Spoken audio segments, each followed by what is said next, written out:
Hey, good afternoon, ladies and gentlemen. Welcome to Arkansas Motorsports Magazine. Today, we're having our Arkansas Racing Legends series, and we're in Ball Knob, Arkansas today. We've got our co-host Heath Tate with us, and today we are visiting with Wayne Brooks here at his shop in Ball Knob, Arkansas. Today's show is sponsored by Batesville Motor Speedway. We're glad that they came on today and been a sponsor of this segment of Arkansas Racing Legends, and we'll get started today. Wayne, we appreciate you inviting us up to Ball Knob today to be on the show, and it's a beautiful shop and facility that you have here, and we're just honored that you allowed us to come up today. Well, I appreciate y'all guys coming up. Well, thank you, and one of the easiest way to get started on this program is to tell us what it was and how you got started in stock car racing. Well, it's been a while. I actually got started. My dad had a garage and a salvage yard, and of course I started out. Actually, I don't know whether you know what a Cushman scooter is. Oh yes. But I started out hot rodding those things up. I was still in grade school. Oh, okay. And ended up working on everyone's lawnmower and engines. I really liked doing that. Started with that. As I got older, back in those days, everything was points, no electronic ignition, anything like that. And I had a knack for reworking distributors and just getting a little more power out of the old cars. I had all the hot rodders bringing them from all over the country to do that. So it was all about it was a disease. I caught it kind of early, and I love the speed. I like messing with that stuff. And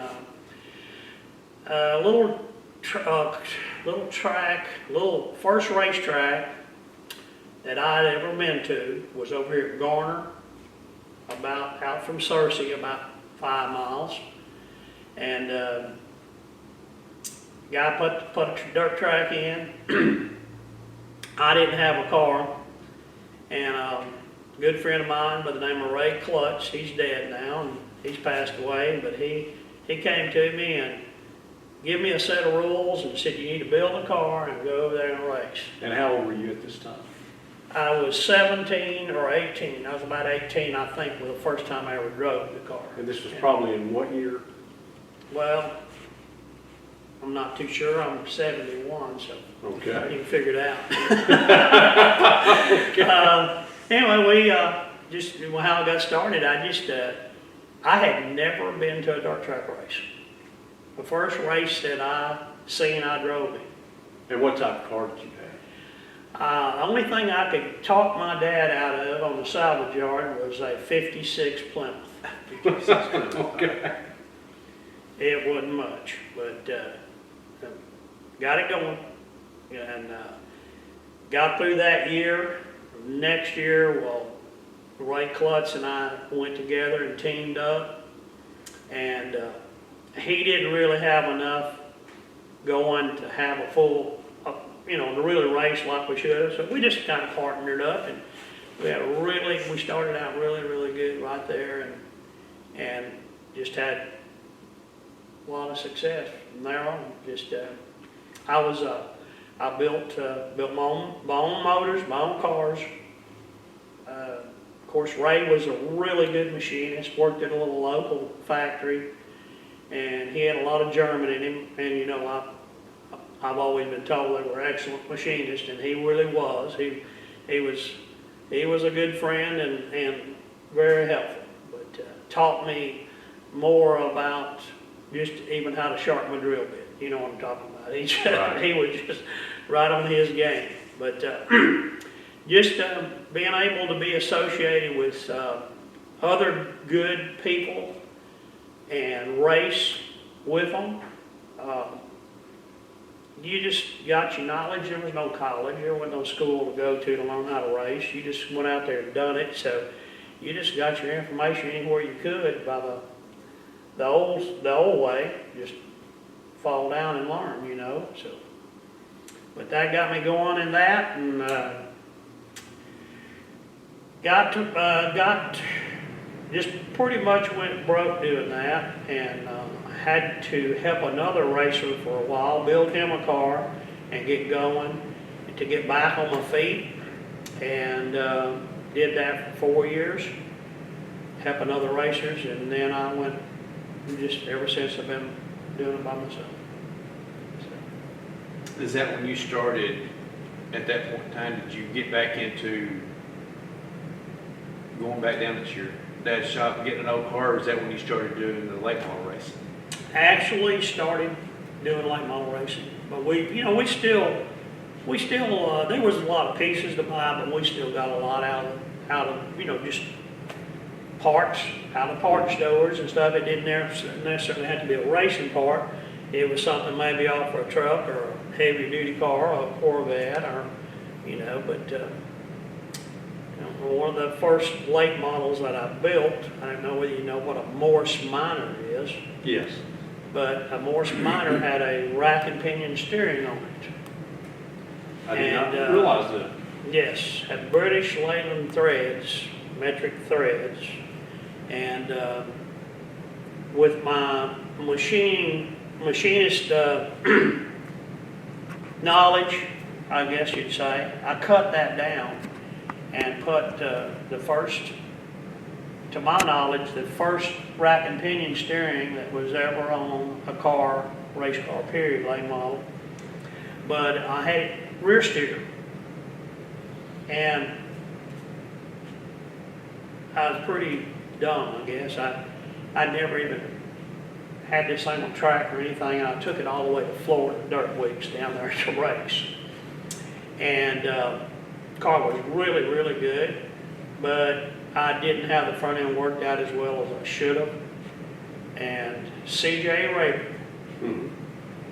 came up to me and looked that over and talked with me for a long time, and CJ went home, and Ed Howe started building aluminum housing, rack and pinion, and they put it on the Chevelle front clip, which was a front steer car. And they still front steer on these late models today. They're still using basically the same stuff, but with a strut type front. I mean a Ford type front, but instead of the Chevelle. But yeah, a lot of history on all that stuff. I mean, I ain't gonna say I came up with it or not, but I was right there when the first ones was done for sure. But Well, that's And for those of y'all that don't know Brooks, Mr. Brooks here, he probably won over 600 late model races. Yeah, we've counted over 600 late model races. talk about some of the different tracks that you've raced at in your career and in your travels. Well, I've run some asphalt, and I really love asphalt racing. And I don't know very many dirt tracks in the country that I haven't been to or raced at for sure. Let's talk a little bit about your asphalt what I was career, because a lot of saying. people out here that's going to be watching the show may not even have thought about Wayne Brooks being on asphalt. Well, I got a little record that won't be broke. I hold a track record on an asphalt track in Stuttgart, Arkansas. Of course, that track don't exist. So right after I set the track record, it closed. So, I'm setting up pretty good on that one. Right. But, I'd run dirt with that same car and switch it all around, change the way they had it weighed and stuff. I'd run on a Friday night on dirt and a Saturday night on asphalt, and didn't do a lot of that because we just didn't have a lot of asphalt tracks around.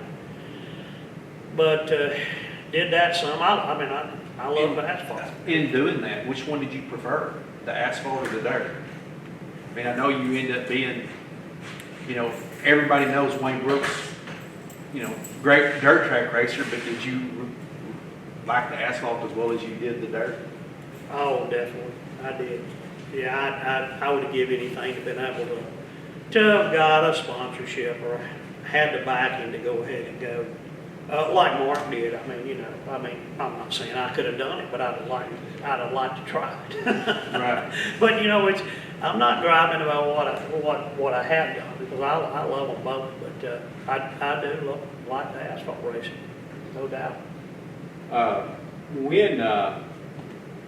When you finally made the decision, I guess, to stick with dirt, what was the racing like during that time frame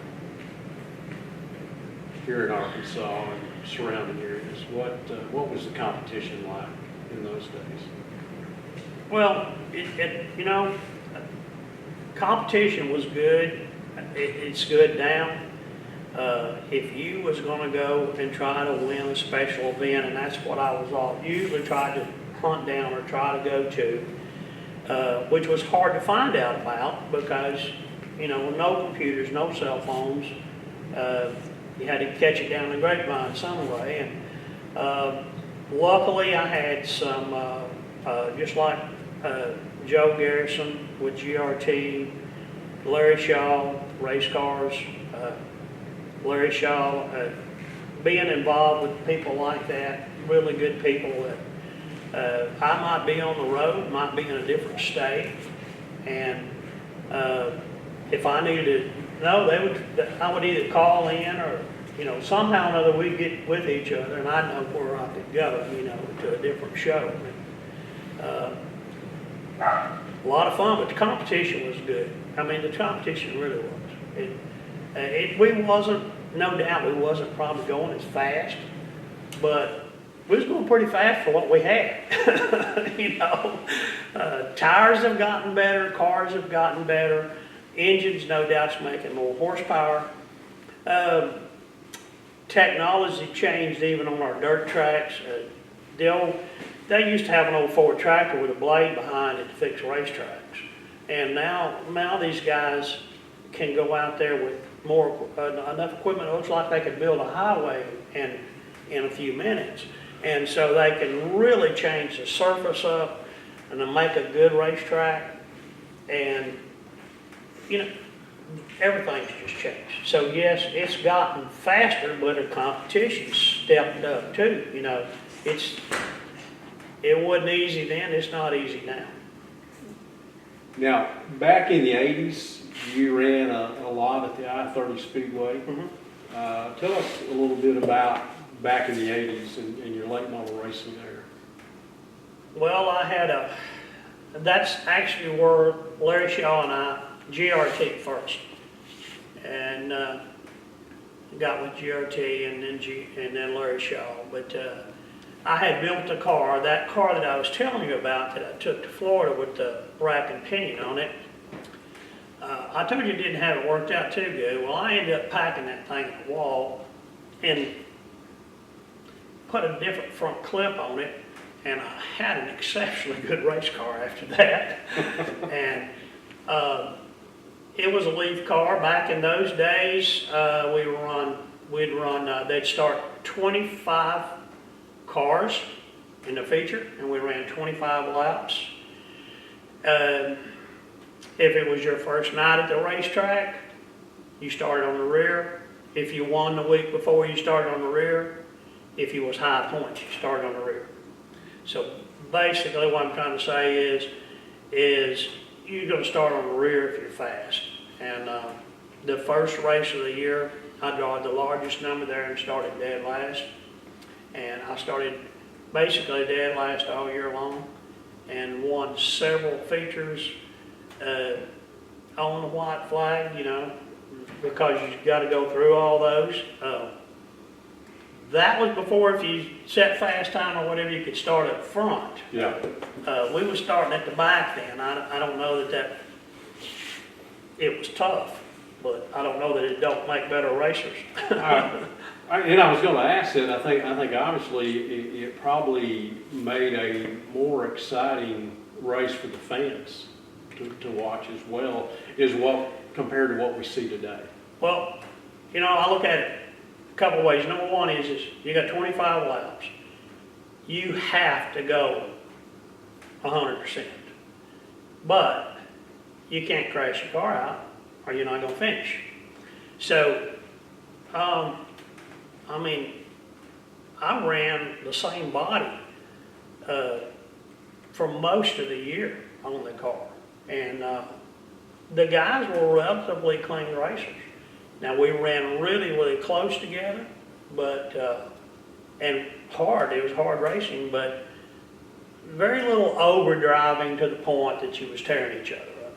So it was good racing, very good professional racing.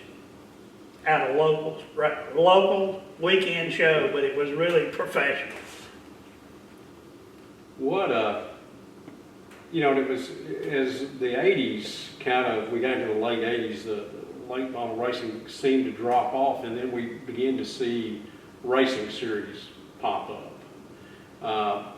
How did that affect racing? And Well, NDRA come along. Robert Smalley, I think is pronouncing it right, that raced it, owned that or ran it or had the series.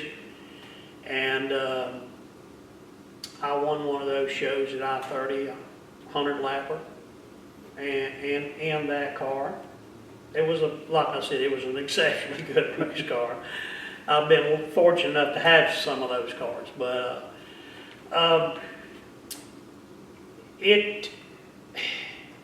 we didn't have a lot of rules, but at the same time, technology was changing and there was starting to be cars you could buy. When I say cars, you didn't have to build your own chassis like I was doing. Motors, plenty of motors to buy. You didn't have to build one, you could buy one. So it was changing and our rules needed to change along with it. So we ended up, when I first started with the late models, there was no weight rule. No one had scales. Well, here comes the scales. So the next thing you know, everyone's weighing the same. And then there was a pretty big variety of tires you could run. I mean, like we used to run Firestone 500 drag tires. We'd run drag tires and groove them up by ourselves, you know, and make those changes. And we didn't have a set tire we had to run. So everyone, not that we wasn't pretty much all on the same tire, but we was having to go out and find that stuff. And the rules and those sanctioning bodies, when they come along, they set that out for us to have. And it got more to where you needed probably a good motor, store-bought motor, a good car. You definitely was going to be on the same weight with the other guys. You was going to be pretty equal. now, one thing that the fans, probably the biggest change that they've seen throughout the years, if they just went up close and personal with a car, was the bodies. Take us through the body changes that you've seen over the years. Before we went into the weight, I jumped ahead a little bit. Before we went into the weight there, we had wedge cars.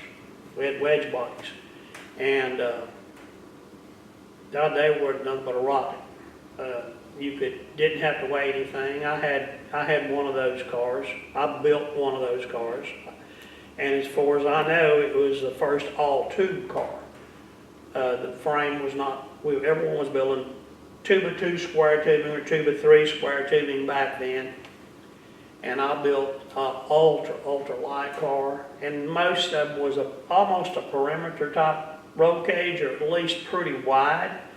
And I had like a sprint car roll cage in it, real small, because we just didn't have that kind of.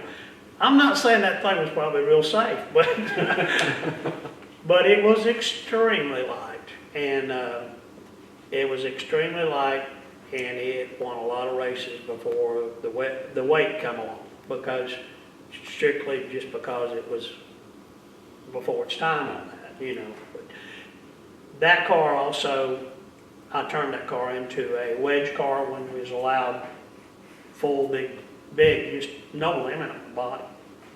And even got to race some with a wing on top. We had like a sprint car wing on top, and And Of course. those went from all kinds of different sizes. Oh, yeah. We'd build those things and it was unreal.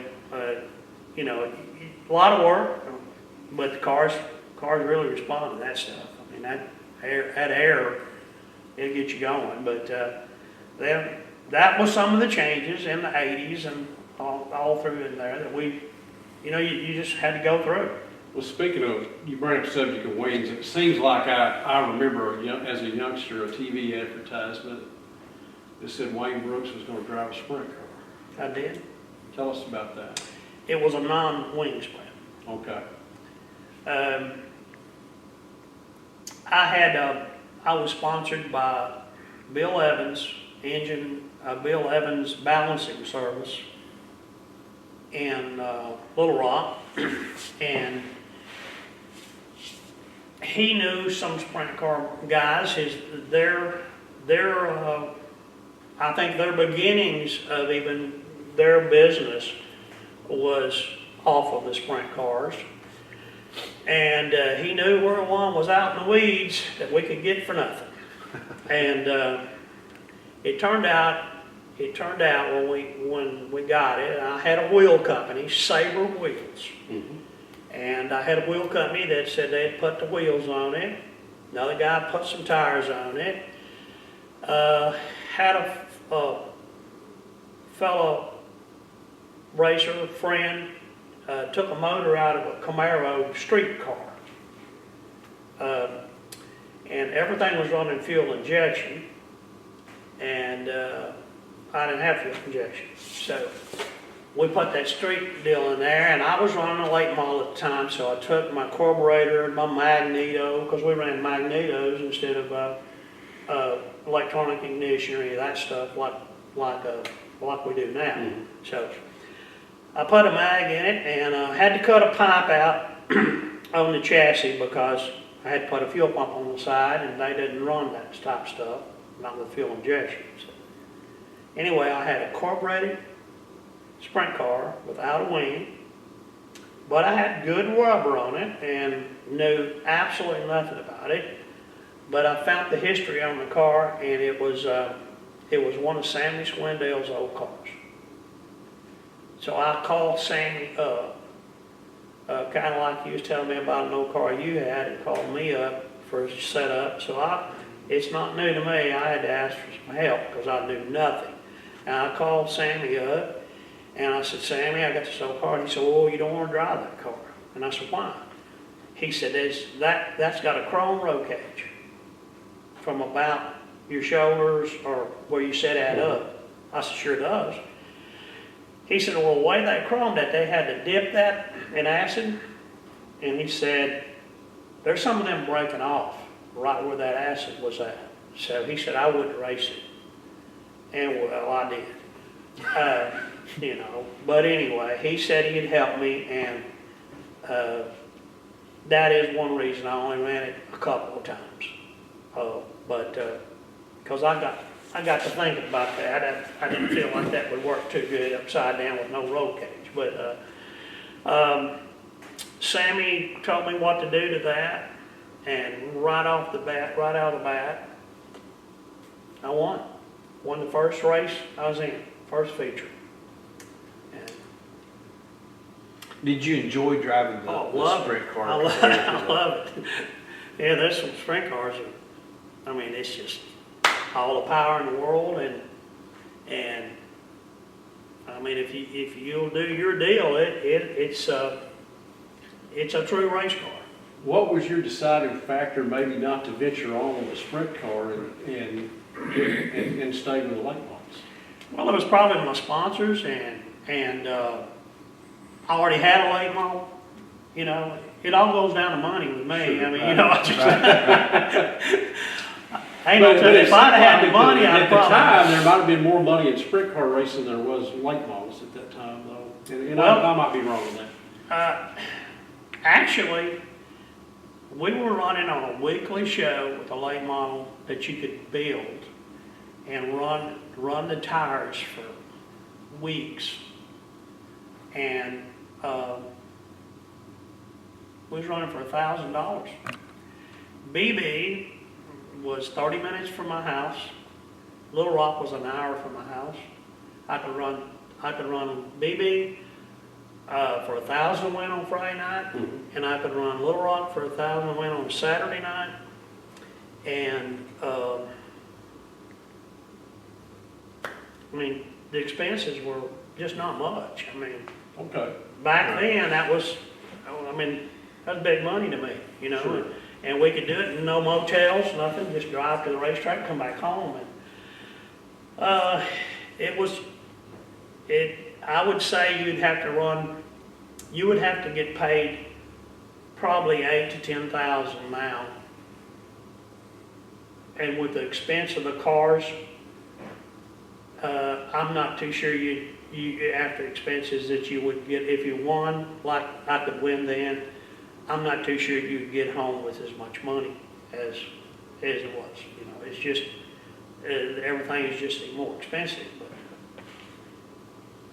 When did you go from the late model to the modifieds? Or what made you decide to make that change and quit driving late models? well, actually, the IMCA type modified, when it started out in this country down here, the late models had progressed to where they were getting pretty pricey to race, and the purses were actually not quite as good. And you could, there again, it was kind of like stepping back. You could go back and you could build those cars, and you could build those motors. You didn't have to go buy them. And heck, they were paying more money. You could go run, I could go down in Texas, Louisiana, Mississippi, out in Oklahoma, and it was almost every weekend you could pick up anywhere from a $3,000 to a $10,000 show. That was, and maybe even something on the way out and the way back. And you just couldn't even do that with a late model at that time. So, and there was, those little cars was really pig on ice. I mean, they just, you had to be on your toes to drive them. I loved them. Of course, I never really been in a race car I didn't like, but you know. I guess that's probably got me headed in that direction right there. Did you build the first modifieds that you had?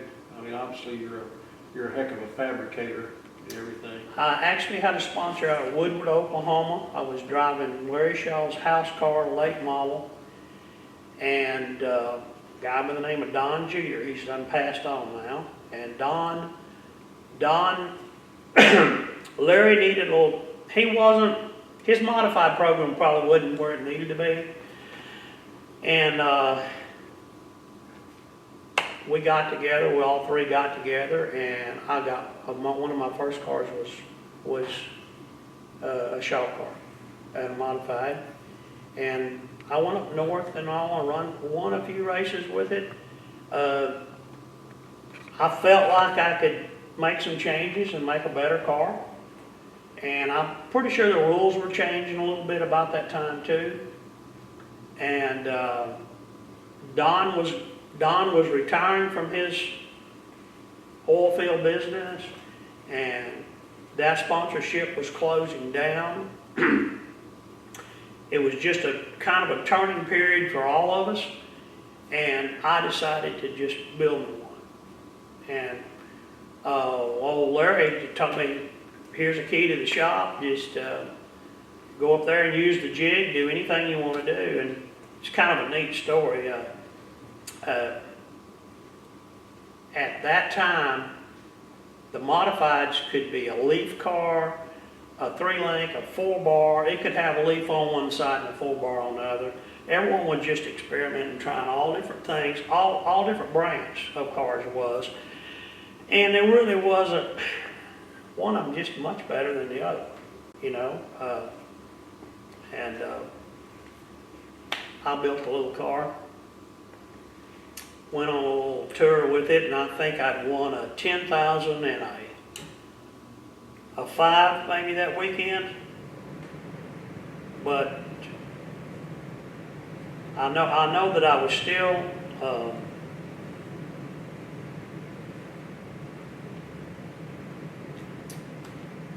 anyway, when I got a hold of, I think this was beginning of cell phones, Mhm.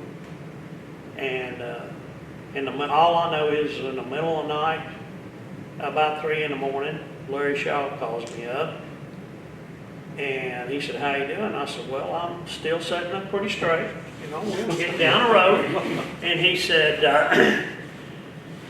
I got a serious problem. I think Cheryl done died or something, you know, I don't know, or something bad in the family." And I said, "Well, Larry, what's wrong?" He said, "I can build 20 of those cars tomorrow. I got that many sales of cars just like yours, and I don't have a clue what you got." So when I got in the next day, I helped him set the jig up, and Larry went to building those cars. He offered me a certain percentage or something on all the cars. I said, "No, I don't want you to tell me how to race, and I'm not going to mess with your deal." So I think that was probably the best thing I ever done with Larry Shaw. But he definitely, they took the car. Of course, we always improving our cars. They took the car and improved on it and stuff, and he sold thousands of those little cars. So they was really good for both of us. Yes, sir. Yes, sir. In your modified travels, and I know it's probably the same everywhere, but as you crisscross the country, where was the toughest modified racing at?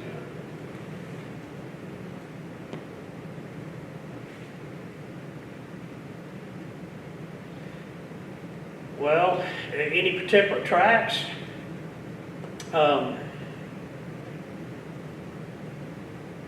There was a few tracks in Minnesota that was, and Iowa, pretty much everywhere. Little old town, a couple little places in Texas. It was always the big shows. I mean, we was at not Kyle, that was the asphalt track. And I'm going blank, but a little track in Texas, it's closed now. It's actually a high school there, and they had a 30,000 win, and I think there was like over 200 cars showed up. I mean, you know, you just don't hear those counts like that anymore, and it was big, lots of good competition. I mean, late model drivers were coming and getting in these cars, and Bob Pierce was raced on. I mean, and you know, they were all getting pretty involved. When that kind of money gets involved, we get some good competition. I asked that question because, you know, the IMCA is you know, up in the north central part of the United States, and I know they got their start up there. And I didn't know if maybe it was tougher up there because those guys kind of had a head start in that region as it spread south. I don't really think it was probably that much to do with it. The big thing is the cars that we were racing these specials with were IMCA type. Okay. We wasn't running IMCA. Okay. It was not sanctioned cars. Okay. Now they would say their rules 100% except this and this. And it would be nothing that those guys couldn't come here and do, or we take these cars and go there. But I wasn't going up there much because they wasn't offering those big shows. But they definitely had good racers. Now, eventually you venture over to Bristol, Tennessee. Tell us about that. Well, they had two tracks. You can't just go to Bristol. You couldn't just go to Bristol and race. You had to run top 11. It took 22 cars, and the top 11 from Bulls Gap and then Atomic Speedway in Tennessee, which is closed down now. Took 11 cars from there. The first at Bulls Gap, I'm not sure on the numbers. It's in the records over there, but somewhere around 240 cars. And I believe I set our fast time, and I won the heat and won the feature. So that put me going to Bristol, and I always go back and talk about the money, but I think it paid $6 grand to win that, and Bristol paid $2. But you know, it was Bristol, It's man. Bristol. It was Bristol. It was a big experience. I'll never forget the guy that was the promoter or the overseer or whoever was in charge of that race from NASCAR, Wayne Estes. After we won that race and all, and this was the little car that I was telling you about that was ultra light, the modified, and pretty radical little car. But when it was all over with, I called Wayne Estes up and I asked him. I said, "Man, when are we gonna get to do that again?" He started saying, "Man, it costs all this to put the dirt on and do that." And I said, "Well, that's okay. Just tell us what asphalt tire to put on it." And I said, "We'll just run on asphalt." He said, "Oh, okay." He said, "I'm going to tell you something." He said, I'm going to have to just tell you." He said, "Y'all guys ain't never coming back." And I said, "Well, why, man? What's wrong?" He said, "Oh, we had good fan count." We said, "Everything was great." He said, "Y'all put on a heck of a show. It was all great." He said, "But y'all's cars are not safe enough to be going that fast." Well, then it clicked, you know. He said, "Can you imagine if one of y'all got sideways at the end of the straightaway or something and popped?" He said, "That'd have been all lights out. It'd been over." And he was so right. But real high bank, real fast. Definitely loved it. Loved it. It's, You know, and I guess that was in 2000. 2000. 2000. Yeah. 2000. And I don't guess we've had dirt on Bristol since then until They're getting ready to do they're it fixing to do. for those. Yes, for their cars on the 28th of March this year, or Mhm. this next year. I think the fans will love it. You know, it'll be something different. It'll be something different for them. I know it's the fastest I've ever been in a dirt car, late model or modified. And the Sammy Swindell, I think, averaged 150 something mile an hour around there. Wow. 153 or Did something. something like that here not too long. Can you imagine? Averaged. Now, Average, yeah. he's going a little faster than Yeah, that straight, yeah. for sure. But You also, for your modified racing, you had some success down in Texas. You won some big races down there. Would you care to talk a little bit about those races? well, Cowtown Speedway was one of my favorite little places. It was just a little quarter-mile track. Another one of my racing friends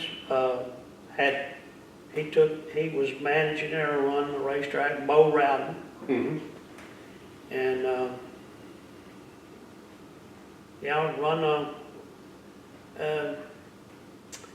Everything was about weight there because everything was pretty much in that era, that time, because we didn't have a weight rule. And I built a little V6, which was lighter, and won races there with it. And went over to Devil's Bow Speedway, Mhm. Lanny Edwards, running that track. And, I think I either lapped third place man or lapped up to him, and won that race with a V6. And it's kind of a funny story. Another old fella that's down there, older racer, a guy by the name of Tom Lovings, kind of a big old boy, had that southern drawl. I pulled in with that little V6 by myself. And I didn't have no tires. They ran a different tire than we ran, and so I was buying some used tires from some guys around, and just bought 4. And Tom said, "Well, what are you gonna do for a spare?" And I said, "Well, I ain't got a picker." I said, "I'm gonna run them 4 tires," and I said, "That's all I can do." And he said, "Well," he kind of reared back in that draw, and he said, "Well, I'll tell you something, son." He said, "You need 2 more cylinders to run here." And he said, "They need to be dang good ones too." Lanny's claim to fame is he always, and he had a lot of sprint cars race there, and Lanny done a great job working on the racetrack. He at the end of the night, it would pull your tennis shoes off. You know, it was so hooked up and tacky, and so therefore they was able to use some big motors. And but it took me just a little while to get mine wound up, but I just probably didn't have to lift much. And it being so light, and I was so fast through the turns, and I really was fast down the straightaways too, because I wasn't slow leaving the turns. I was just leaving the turns so fast. So won that pretty easy, and that's why they was talking about it needed such a big motor, and no doubt I had the littlest motor there, you know. So Lanny met me in the front straightaway, $5,000 cash. I remember the money. And the trophy, and congratulated me, and he was nice about it. I don't mean to sound sarcastic, but he said, "Well, son, I hope you had a good time, because there'll never be another V6 on any racetrack that I ever manage or run again." And 2 weeks later, IMCA come out with a rule, no V6s. So they kind of messed my playground. That's part of the game. But, you know, I think one thing that contributes to your success is you were always thinking ahead on you know, different aspects of the car. I mean, it's easy to realize that when you sit down and talk to you, that you were thinking ahead to stay ahead of the competition. I think, my personal thoughts on that, and I kind of got that from looking at other people. Ed Howe is an old name. He ran asphalt.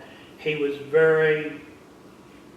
he's continuously making new changes, doing things out of the box type stuff. CJ Rayburn, and that's just some of the manufacturers, and you know, and CJ Drubble. But then, you know, you got Billy Moyer, Scott Bloomquist, some of the names that you know and hear of to this day. Hey, these guys don't sit still. I mean, there's no such thing as staying the same. You're going backwards. You've got to be changing. You've got to be getting better. You cannot sit still. Sitting still is actually going that direction, because someone's going to go by real quick. So it's continuous change, and I think that's one thing I always loved about it. What you race a lot now at Batesville Motor Speedway, and you hear a lot about Batesville Motor Speedway, that it's the configuration out there is a unique animal. Can you elaborate a little bit on that? Well, it is, but you know, there's probably any racetrack you go to, there will, there just won't be two ends the same, and two straightaways quite the same. And that one is different and maybe just a little bit harder to get a hold of, but hey, that's part of the excitement, that's part of the challenge. You know, that's I enjoy it. Certainly. We're sitting here in front of your street stock car, and you know, you've raced late models and modifieds, and you got into racing these street stocks, and you've had a tremendous career, you know, winning some of the bigger street stock races. Tell us about some of those. Well, I didn't start out owning a street stock. A fellow by the name of Tony Finster called me up and wanted to know if I'd be interested in looking at his car and possibly driving it for him. And he and I got hooked up. Turned out to be a really good friend, still friends to this day. And won a $10,000 show in an old car that had been sitting in the weeds for 10 years. I think he told me 12. But it had been sitting out in an old pasture for a long time. And it was pretty crude. But we kept it together, and he'd already been trying to race it a little bit, and he knocked most of the bugs out of it. And so we got out there and won that, and that got my feet wet in it. And Brian Ritchie, he builds a really good car, and he had one. I wanted to know if I wanted to run it. So we won a race or two, 3 or 4 in it with him, and I actually ended up with this car because I actually was building it for someone else, a guy that was going to own the car, and I was to drive it for maybe a year. And anyway, he ran into some family problems, and I was well over halfway done with the car, so I ended up building the car, and it's for sale. Okay, so if you're watching out there and you want to buy a very nice street stock, contact Wayne Brooks. Yeah. Go ahead, Tina, I'm sorry. No, go ahead. But I was just going to say, the street stock racing has been so competitive over the years. Sure. There's a lot of great drivers out there. It's very competitive. Obviously you've got your car for sale. So hope to see you back in one again sometime. Yeah, I'm already set up to run one. Okay. Yeah. The IMCA stock cars coming to Batesville this next year. Mhm. Or are we going to see you racing one of them? I have no idea. I don't turn one down, that's for sure. I think that's going to be a really good class. I think it'll be a good class. It's they got good rules that probably allows more racers to get involved and keep the prices down. And I think that's probably where we're at with it. Without a certain amount of rules, I mean, us racers, we'll just keep spending, so. I don't know where it'll go to with it, but I think it's gonna be good. Really do. But the same side, sitting here talking to you, not only do you race the car or the track, but you also race the calculator. Because you run your operation like a business, and that's got to be well respected. And from that standpoint, what do we have to do in the future to get racing where people can afford to go race? God, I wish I knew. Everyone's got a lot of opinions,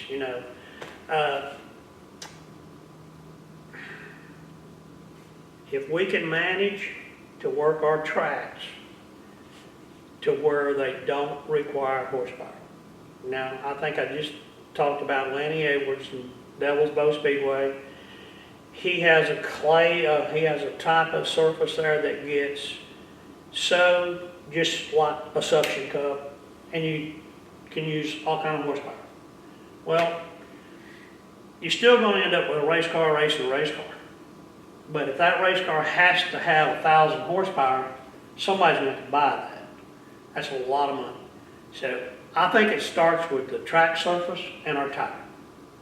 If we have a track surface that stays consistently slick, I think we're going to have way better racing.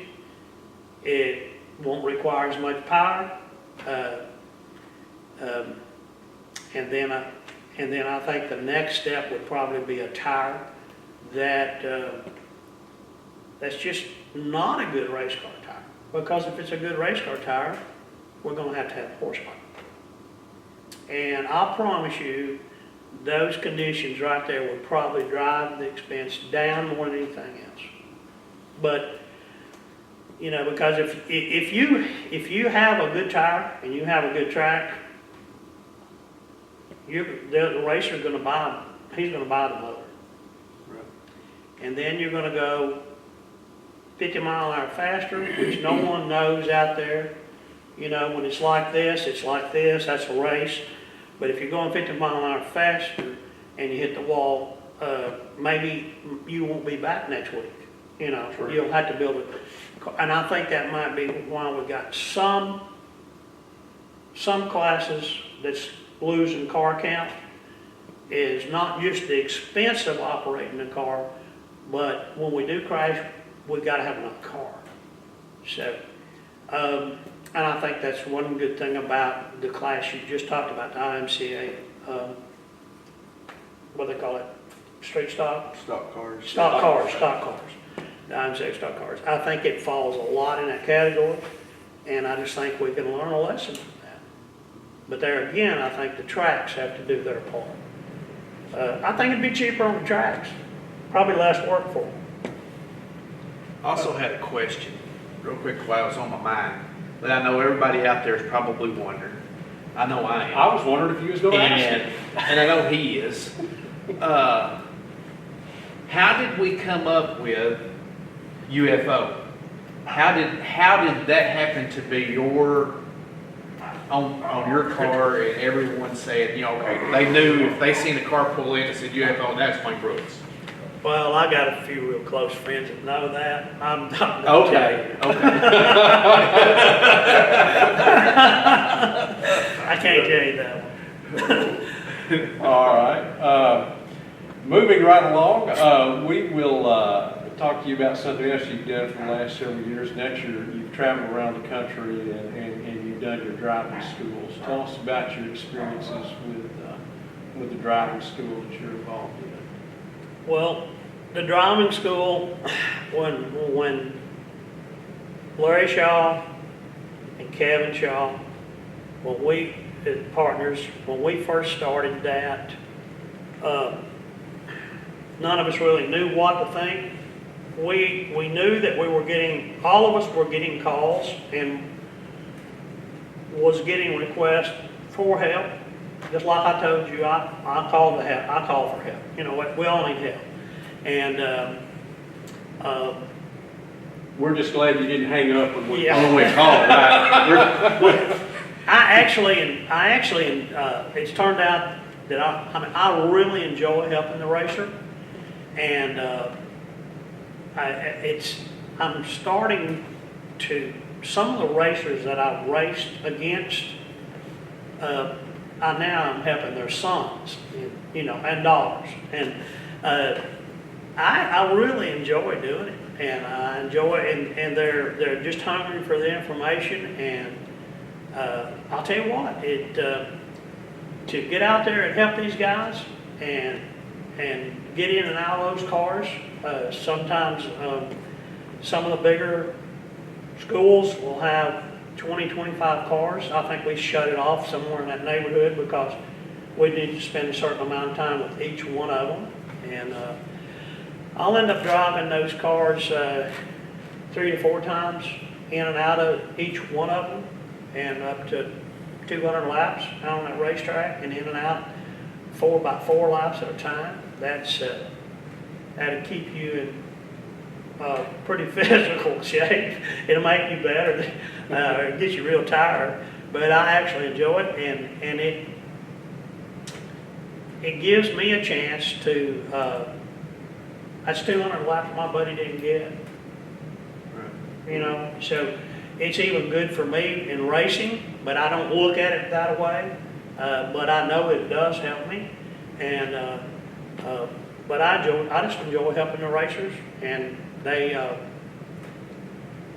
turned out to make a lot of new friends and get a lot of phone calls on the weekend when I might not be doing nothing.